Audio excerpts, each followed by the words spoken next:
Translation and purport by His Divine Grace Srila Prabhupada. Ki Jai. The characteristics of Krishna are understood to be a storehouse of transcendental love. Although that storehouse of love certainly came with Krishna when he was present, it was sealed. But when Sri Chaitanya Mahaprabhu came with his associates of the Panchatattva, they broke the seal and plundered the storehouse to taste transcendental love of Krishna. The more they tasted it, the more their thirst for it grew. Purport. Sri Chaitanya Mahaprabhu is called Maha Vedanyavatara because although he is Sri Krishna himself, he is even more favorably disposed to the poor fallen souls than Lord Sri Krishna. When Lord Sri Krishna himself was personally present, he demanded that everyone surrender unto him and promised that he would then give one all protection. But when Sri Chaitanya Mahaprabhu came to this earth with his associates, he simply distributed transcendental love of God without discrimination. Sri Rupa Goswami therefore could understand that Lord Chaitanya was none other than Sri Krishna himself, for no one but the Supreme Personality of Godhead can distribute confidential love of the Supreme Person. Se panchatattva mili prithiviyasya purva prema bhandarera mudra ughadiya panchi mili lutti prema koriyasvadana jata jata pi trishna badhi anukshana. The characteristics of Krishna are understood to be a storehouse of transcendental love. Although that storehouse of love certainly came with Krishna when he was present, it was sealed. But when Sri Chaitanya Mahaprabhu came with his associates of the Panchatattva, they broke the seal and plundered the storehouse to taste transcendental love of Krishna. The more they tasted it, the more their thirst for it grew. Om Jnana Timirandasya Gyananjana Shalakaya Chakshurun Militam Yena Tasmai Shri Guruve Namaha Panchatattvatmakam Krishnam Bhakta Rupa Swarupakam Bhaktavataram Bhaktakyam Namami Bhakta Shaktikam Vande Shri Krishna Chaitanya Nityanando Sahodito Gaudadai Pushpavanto Chittasango Tamonito Vanchakalpatarupyascha Kripa Sindhu Bhyevacha Tityanam Pavanebhyo Vaishnavebhyo Namo Namaha Jai Shri Krishna Chaitanya Prabhu Nityananda Shri Advaita Gadadhar Shivasari Gaura Bhakta Vrinda Hare Krishna, Krishna Krishna, Hare Hare, Hare Rama, Rama Rama, Hare Hare. So with the permission of the Vaishnavas, I'll try and say something appropriate, especially with the permission of Malati Prabhu. Gave a very nice class yesterday, Hare Krishna.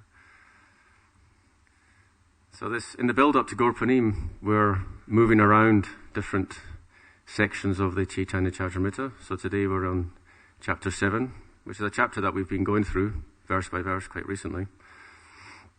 So today's verses are about the storehouse of love of God. So the term for storehouse is Bhandara.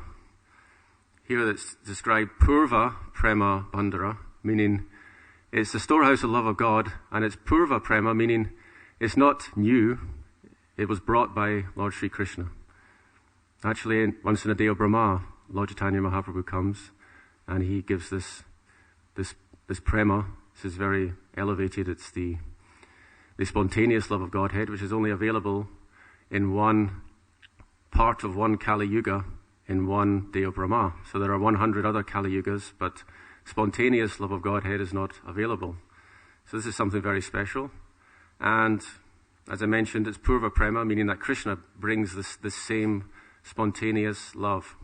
It said, Aishvarya Shatili Prema Nahi Mora Prita. Krishna says, I am not actually attracted ultimately by love which is imbued with awe and reverence.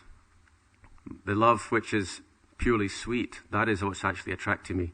Therefore Krishna comes and he's giving something which will ultimately capture him. This is why he's doing it. I mean, there are various reasons for the descent of Krishna and for the descent of Chaitanya Mahaprabhu. But very important is the giving of this spontaneous love of God. It's Raga Marg Bhakti Loki Koreti Prachar. Krishna's coming to give the Raga Marg. And also prema rasa niryasa kariti asvadana, to taste the prema ras. So that's why Krishna's got two names. Rasika Shekhara Krishna, Parama Karuna.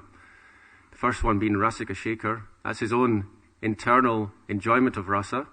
And Parama Karuna, he's very merciful in giving that raga marg, or this spontaneous love of God.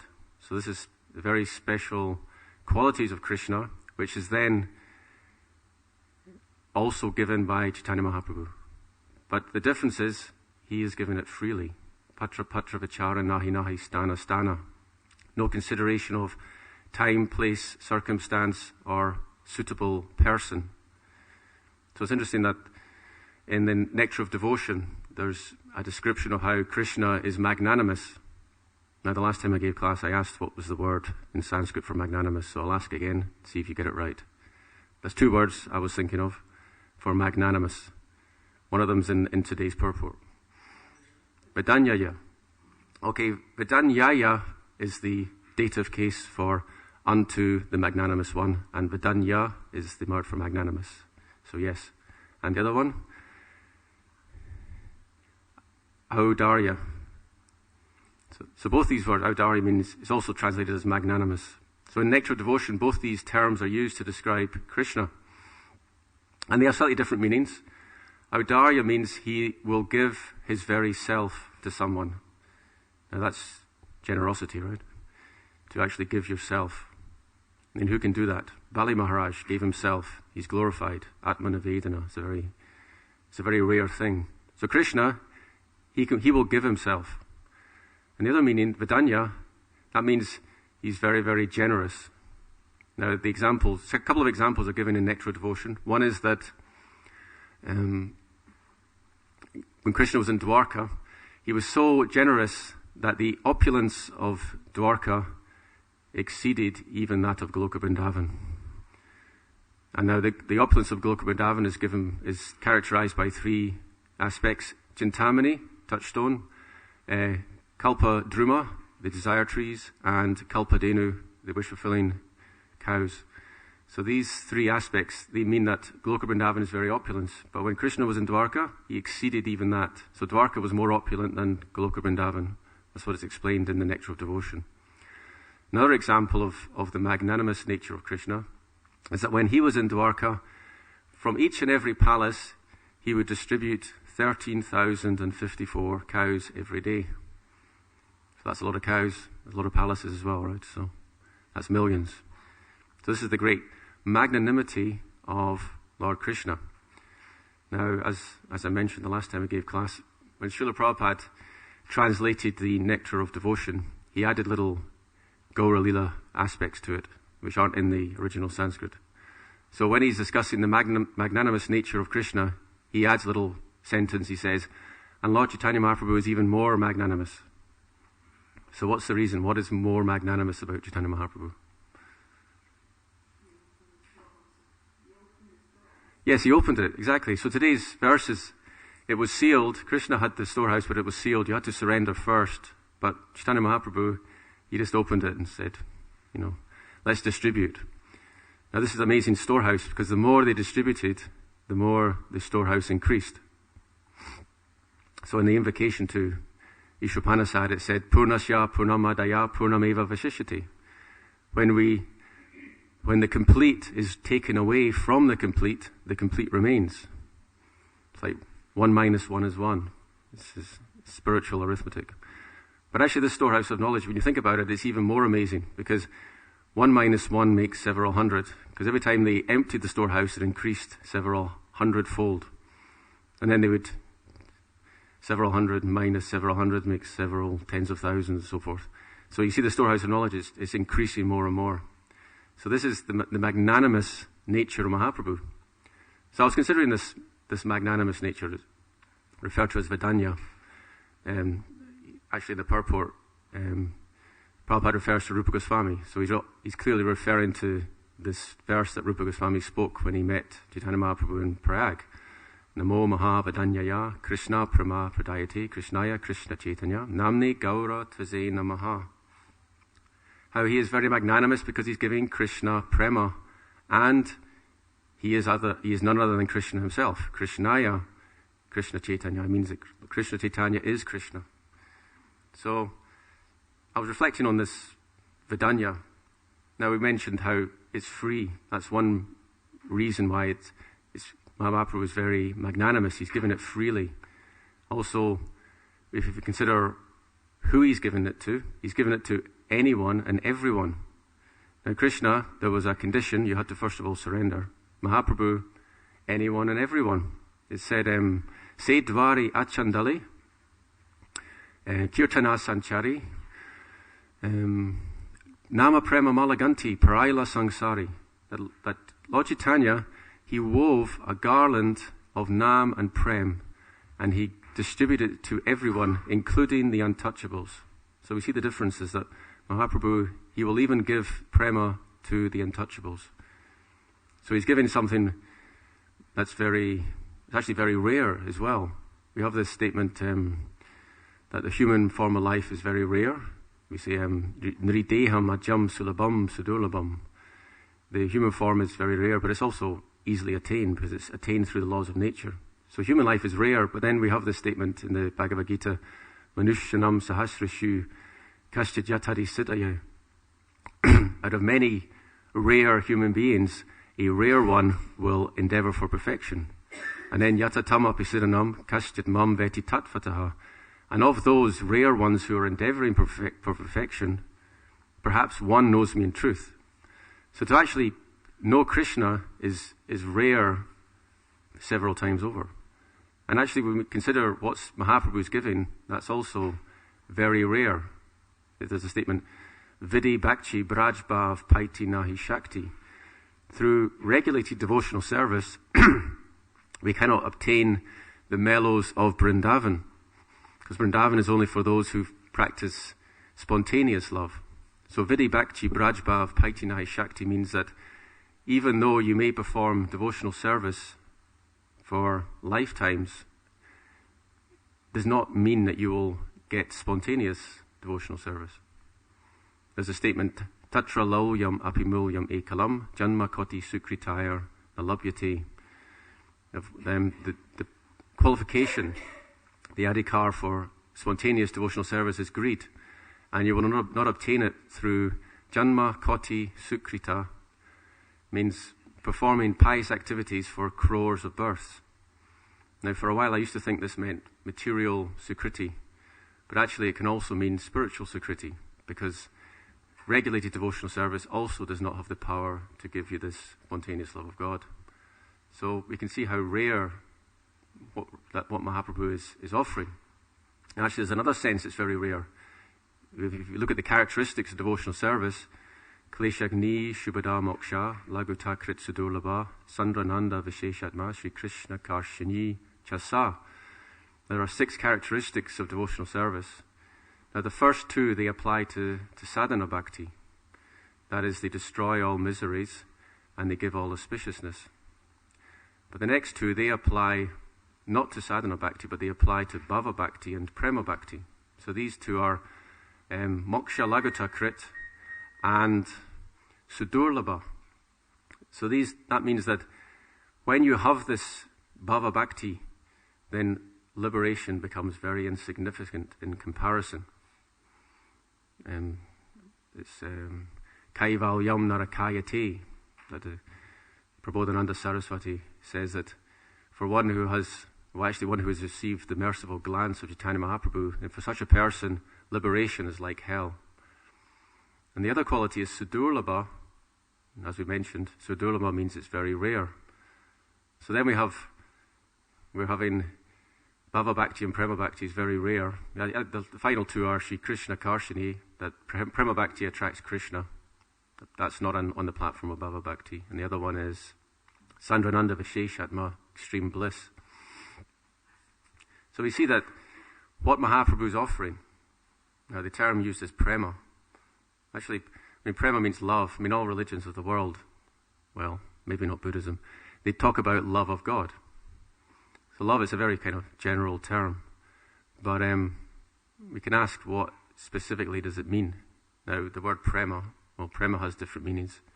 One meaning of prema is Krishnendriya priti icha dhori premanam, means just to act for the pleasure of Krishna. But there are different degrees of prema. So it's an interesting question. What exactly is Chaitanya Mahaprabhu offering?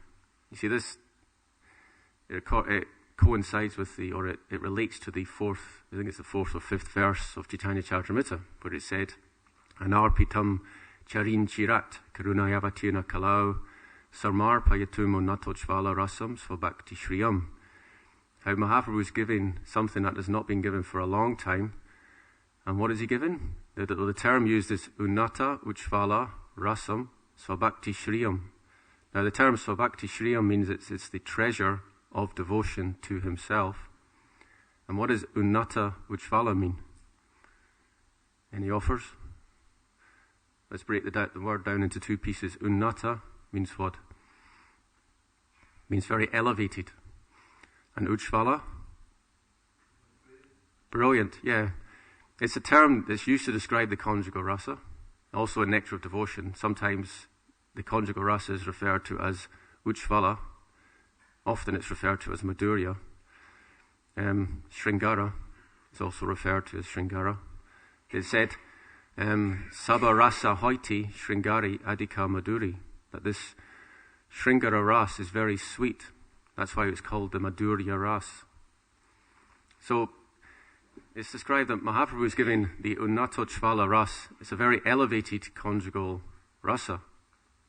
So we've gone from prema to the conjugal rasa. So we're specifically saying which type of prema, because there's different aspects of prema. You can have sakya, dasya, vatsalya prema. Here it's referring to uchvala prema, or conjugal rasa.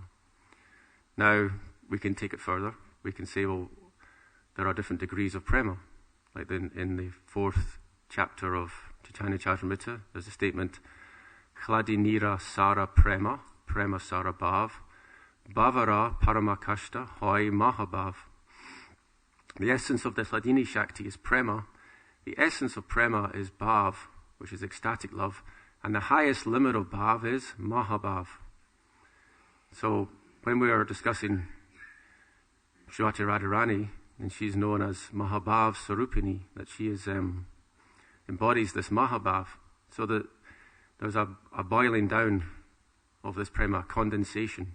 It's said that the difference between preliminary love of God and prema is prema's more condensed, but we can actually condense prema in different gradations. Now, the Chaitanya Charitamrita, in the Madhya Lila, there's a discussion of the different types of prema. And it's said that, for example, those in Shantaras, they can obtain prema, but they cannot obtain higher levels of prema like raga, anurag, and so forth. And the cowherd boys, they can attain raga.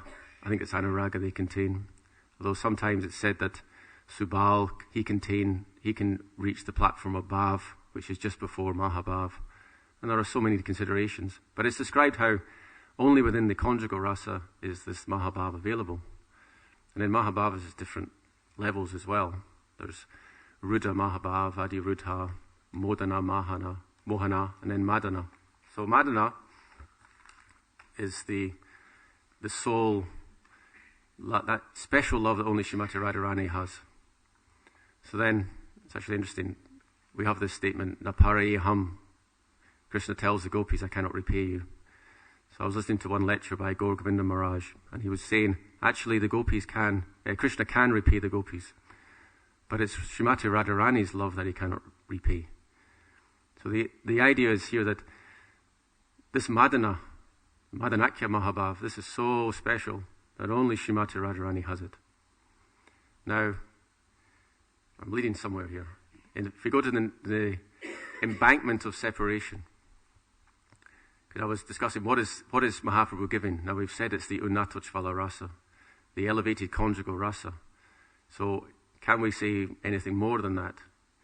So as I was reading the embankment of separation by Govinda Maharaj, and he seems to be pointing towards, well, actually he did say it in the end, saying that actually this love that Srimati Radharani has, that in Krishna Lila no one else has, this love, as well as tasting it, Mahaprabhu is distributing that love.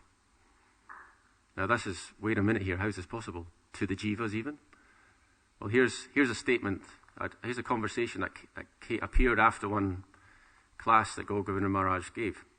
So the questioner, I heard it online, so I just thought I'd keep it. I thought it was a very special conversation, so I typed it out. So the questioner asked the following: those devotees appearing in Gaura Lila, their bhavs are higher than in Krishna Lila? And Govinda Maharaj replies, yes, definitely. So which bhav are they in? You describe that they have jealousy. He's referring to that there's an element of jealousy in Krishna Lila. We heard that, but in Gaura Lila they have no jealousy. So they are coming up to Madanakya, Mahabhav? Yes, is the reply. In Gaura Lila? Yes. But in Krishna Lila they don't. This is the questioner again. So Krishna Lila is incomplete, Gaura Lila is complete. Now the conversation goes on. Govinda Maharaj describes Krishna is like the ripe mango, and Gaura's like Krishna's like the unripe mango, and Gaura's like the ripe mango. So the rasa is not ripe for Krishna. Why? Because he's missing. He hasn't tasted Srimati Radharani's love. In his Krishna Lila, there's something missing. What is the nature of that love? So in order to fulfill that desire, he comes as Mahaprabhu. Therefore, the mango, so to speak, is ripe. So then the question goes on. Many devotees say that Mahabhav for a jiva is impossible. But in Gaura Lila, it is possible? Yes. Most definitely? Yes. So there you have it. I mean, we have the statement. We say Mahabhav is only for Srimati Radharani. But it appears that actually, by the mercy of Chaitanya Mahaprabhu, even that bhav is then distributed. So this is very wonderful and very amazing, because this is something that the associates of Krishna even do not taste. But then when they come again as whatever their form is in Gaura Lila, they can also taste it. So this is kind of an increase of rasa. Now there are other considerations here. Recently I heard another lecture. Now at the end of the lecture, someone asked Govinda Maharaj, he said, so Krishna tells Uddhava, natatame priyatama, atma yoni na shankaraha, na cha sankarshano na sriya, naivatma cha yatha bhavan. He says, well, Uddhava, no one is as dear to me as you. Not Lord Brahma, not Lord Shiva, not Lord Shankarshan, not the goddess of fortune, not even my own self. So then someone asks Govinda Maharaj, but we say Lord Shiva, he's the greatest Vaishnav. Vaishnavayam yata shambhu. So how then can we say that Uddhava is more dear? So Govinda Maharaj replied, he said, because his love is not pure. And actually, I just happened to read this. It's in Hari Nam Chintamani. It said that the demigods like Lord Shiva and Lord Brahma, they have Mishra Sattva. Their goodness is not pure. So then he goes on to say, but he then comes as Advaitacharya. Advaitacharya is Sadashiva. So by coming as Advaitacharya, then he can experience that pure love. So by coming to the Gaura Lila, his rasa is increased. We can give another example. This is a chapter in Embankment of Separation called The Fainting of Ramananda Roy. So the question is then, why did Ramananda Roy faint when Chaitanya Mahaprabhu showed him his form as Radha Krishna? Because one can argue, well, Ramananda Roy, who is he in Krishna Lila? Who is he? That's Swarup Damodar. That's another answer. But Vishaka, yes, that's another answer. I think he's Arjuniya Gopi as well. Actually. He's got many answers. See, Bhavananda Roy's father was Pandu, right? And then he had 5 sons who were the 5 Pandavas. So Ramananda Roy was one of them. But he's also Vishaka. So then Vishaka has seen Radha Krishna. So why then would Ramananda Roy, who as Vishaka has already seen Radha Krishna, why would he faint? So then there's a very wonderful explanation. And it goes as follows. There are different types of union. There is Radha Krishna, there's before they meet. That's called Bhuta Milana. Vishaka has seen this. There is after they meet. That's Bhavi Milana. She's also seen this. But at the actual point where they meet, Vishaka has not seen this. And this is the most special point of the union of Radha Krishna. That is the point when Krishna enters Chaitanya Mahaprabhu. Krishna enters Radharani's heart and then steals Radharani's love. He has to actually soften her heart to enter the heart. Therefore, she has to experience separation. And through that separation, her heart becomes soft, and Krishna enters. So this is considered to be the very highest point. And Vishaka hasn't seen this. Shri Shri Radha Gokulananda Ki Jai.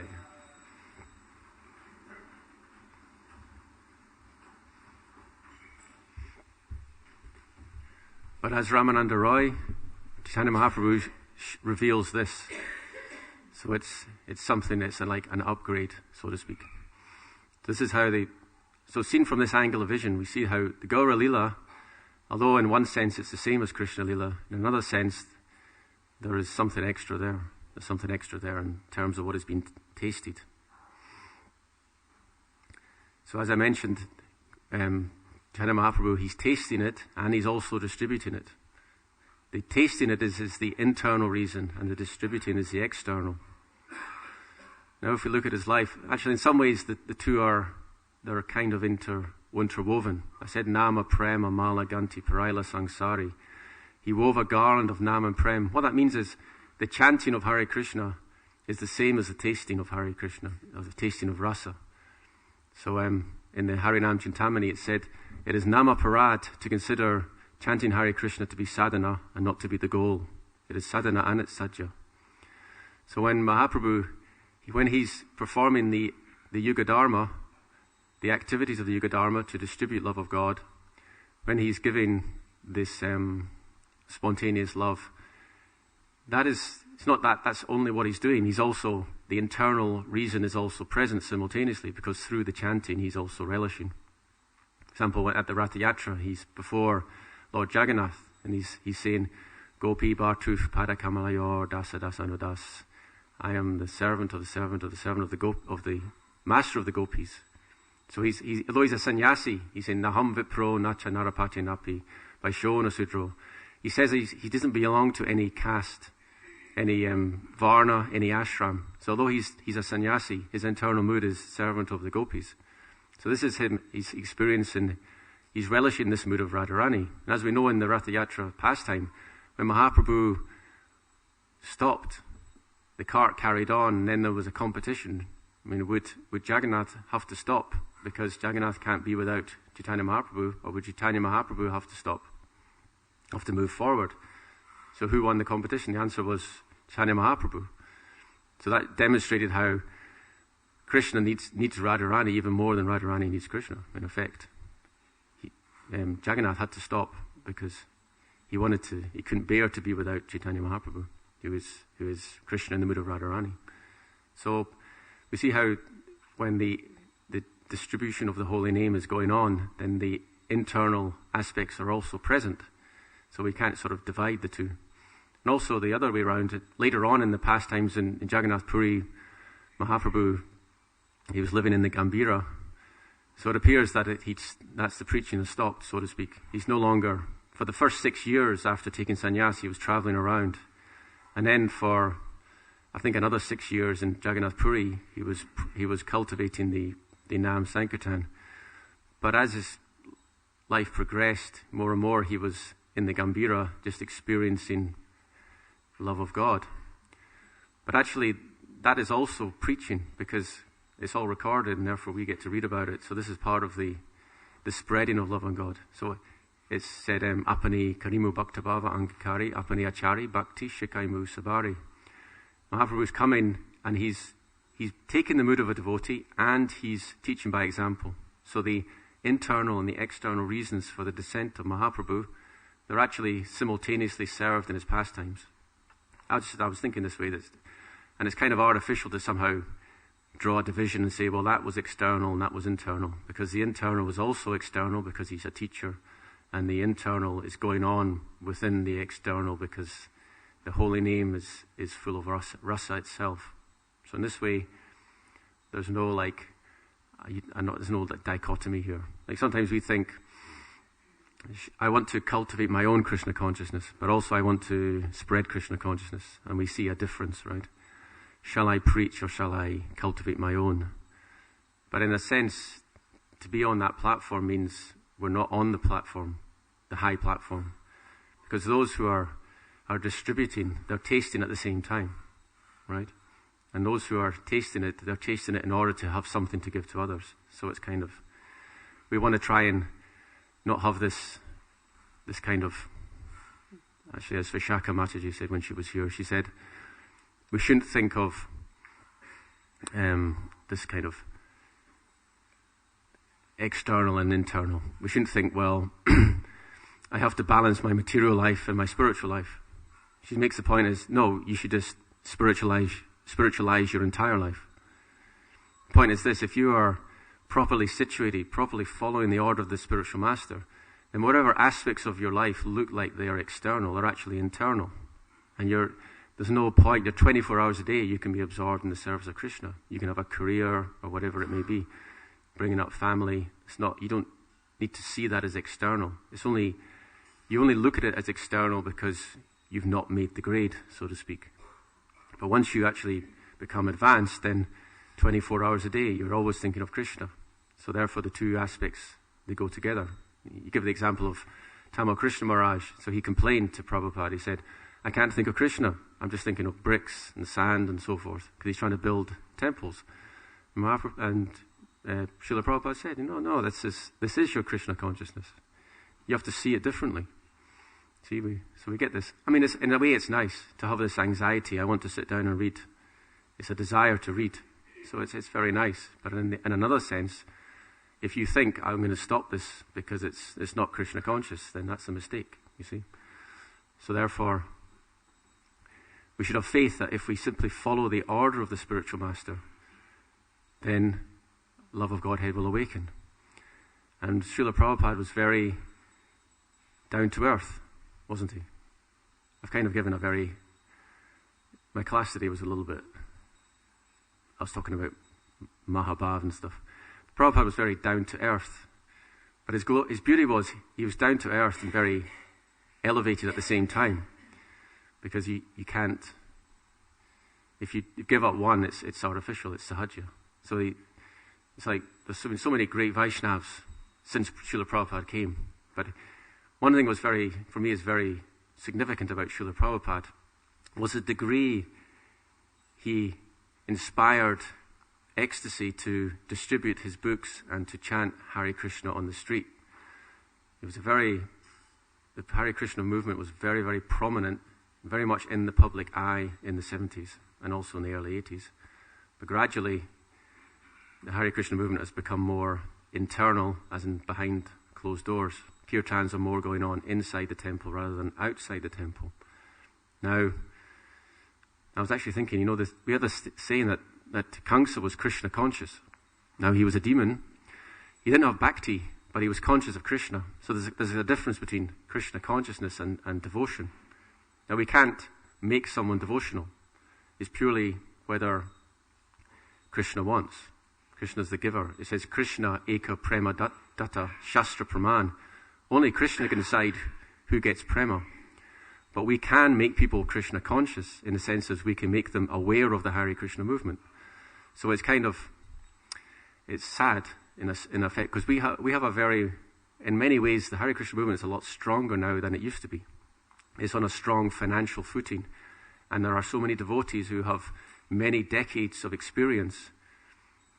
But in another sense, in spite of that, we still have become invisible as a movement. And you ask the book distributors, and they'll say, you ask Pramarnava, how many times do you meet people who say, oh, I remember you from the 70s or the 80s? So many times, right? So there's a generation that knows the Hare Krishnas. There's another generation that doesn't even know they exist, which is amazing because we think we're quite a big movement, especially around here. This is a big temple. So we have to consider what it's like to not be a Hare Krishna and just remember how invisible we are. So I wasn't going to talk about this, but I may as well now. My feeling is we should be honest and say we've actually underperformed because we have so many advantages.